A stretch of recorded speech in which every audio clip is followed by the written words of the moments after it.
cruel crime. She was murdered and put in a septic tank. Just an hour up the road from West Palm Beach. A man from Florida, just trying to help, protect freedom, is among the volunteers heading to the Ukraine to fight. And strong words for President Putin. A person that's now engaged himself in a conflict that he can't win. From a South Florida lawmaker.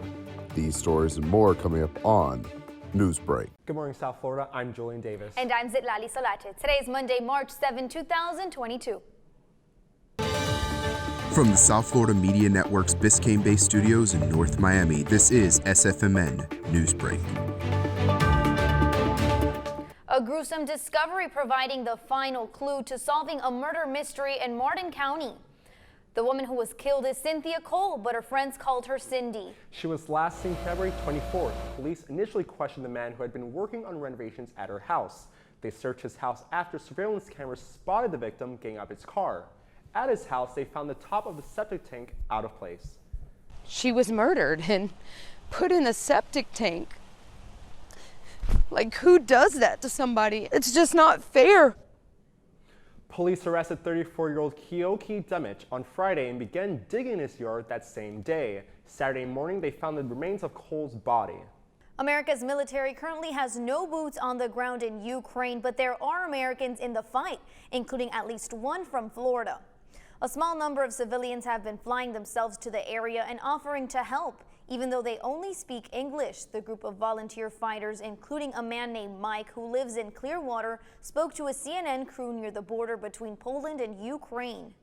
Can you tell me what it is you are doing here in Poland, very close to the border with Ukraine? just trying to help, protect freedom, simple as that. In addition to a handful of Americans, a French-Canadian man and a man from the UK were also among the volunteers. A third round of talks between Ukraine and Russia is scheduled for today, according to negotiators. As CNN's John Lawrence reports, this comes as the UN says more than 1.5 million Ukrainians have fled the country in fear for their lives. As Ukrainian National Police Special Forces join the military and even ordinary citizens to protect their country, President Volodymyr Zelensky accuses Russia of deliberate murder after the shelling of Ukrainian territories. It seems it is not enough for the Russian troops. Not enough ruined destinies, crippled lives. They want to kill more. Russia has fired around 600 missiles since the start of the invasion, according to a senior U.S. defense official, and has roughly 95% of its amassed combat power in Ukraine.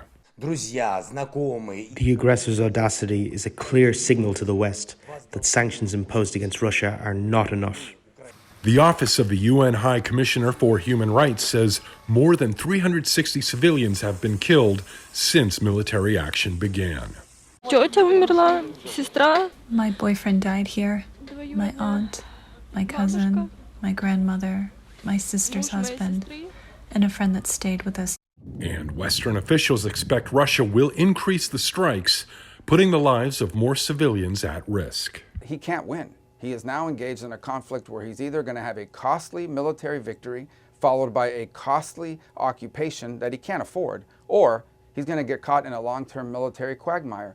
On Sunday, House Speaker Nancy Pelosi announced the House plans to pass $10 billion in emergency aid to Ukraine, adding that work is underway to ban Russian energy imports.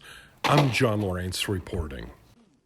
The city of Fort Lauderdale has fired its As police Ukraine chief for allegedly practicing a form of reverse discrimination. Fort Lauderdale city officials believe former Chief Larry Scirotto unfairly hired minority candidates. In one example, Chief Scirotto bypassed a white officer with 20 years of experience with 2 men of color. Investigators spoke to 21 witnesses, and the majority were dissatisfied with Scirotto's approach. Scirotto spoke out on the claims, and report is based on hearsay. Today, a Florida woman wakes up to an unbelievable tragedy after the Atkins Avenue wildfire destroyed her family's home. It only took 40 minutes for the wildfire to destroy the family's home in Florida Panhandle while they weren't home. Lori Schumann and her husband Paul Schumann took a look at their home for the first time on Sunday to see what's left of it. Unfortunately, there was not much left to be saved. Tearing down a Florida condo tower is one way to build up a big crowd. That's still ahead, and so is the story. We come here every year. I mean, this is a big event. After the South Beach Wine and Food Festival led to all that eating, South Florida needs to take a nap. Don't go away, Newsbreak will be back in 2 minutes.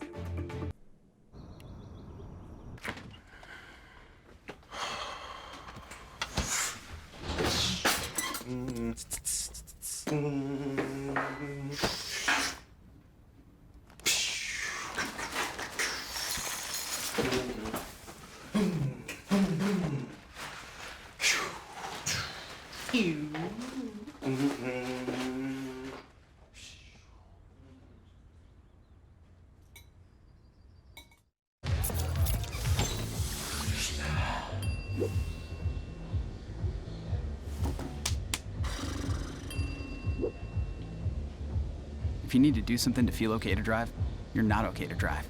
Don't drive buzzed. Whatever gets you talking. There are a lot of ways to reach out to a friend about their mental health. Whatever gets you talking. Learn how you can help at seizetheawkward.org. Bill is a family man. He invests his money wisely and provides a good life for his children. Just one problem. He often opens emails from senders he doesn't know, and his computer is not password protected. One day, Bill checked his bank account and 94% of malware attacks originate from emails. Don't be like Bill. Take your cybersecurity seriously. There's so many rewards in life. You coming into our home was one of the greatest rewards we could have ever had.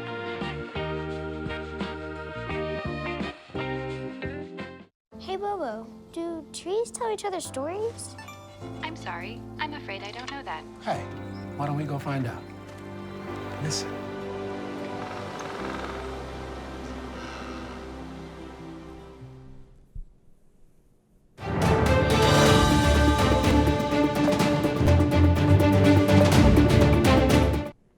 Feast on the Beach, the best in South Florida food and drink on display along our world-famous beach. Another year's South Beach Wine and Food Festival is in the books. As the network's Claudia Morales reports, it's a collaboration of the Food Network and FIU. South Florida is a summer destination and a culinary adventure for many. And this year opened its doors once again to food lovers so they can enjoy the South Florida Wine and Food Festival. Celebrating 21 years of continuous dedication, the festival showcased the talent of the most renowned chefs and culinary industry experts. The 4-day Star Festival hosted a variety of events: brunches, lunches, intimate dinners, wine seminars, and live cooking demonstrations served as an opportunity for the community to eat, drink, and get educated about the culinary industry. The Goya Foods Grand Tasting Village was among the public's favorite. We come here every year. I mean, this is a big event, and to support FIU, first of all, and the local restaurants. But you know what? We learn about good restaurants that we didn't know about before by coming to South Beach Food Festival, and I think that's what it's all about. During the celebration, all guests, talent, and working personnel were required to complete a digital health screening, including a negative COVID-19 test or a completed vaccination proof. I think it's amazing. It's safe. I love how they have everybody uploading their information, their COVID information. It's so much fun. It feels good to have like some normalcy after everything that we've been through. The festival has raised more than $31 million for the Chaplin School of Hospitality and Tourism Management at Florida International University. Reporting from South Beach, Claudia Morales for the South Florida Media Network. After multiple delays, people in downtown Jacksonville were able to see the controlled implosion of an abandoned structure. The Berkman Plaza 2 building has only been partially completed and has been since completed since 2007.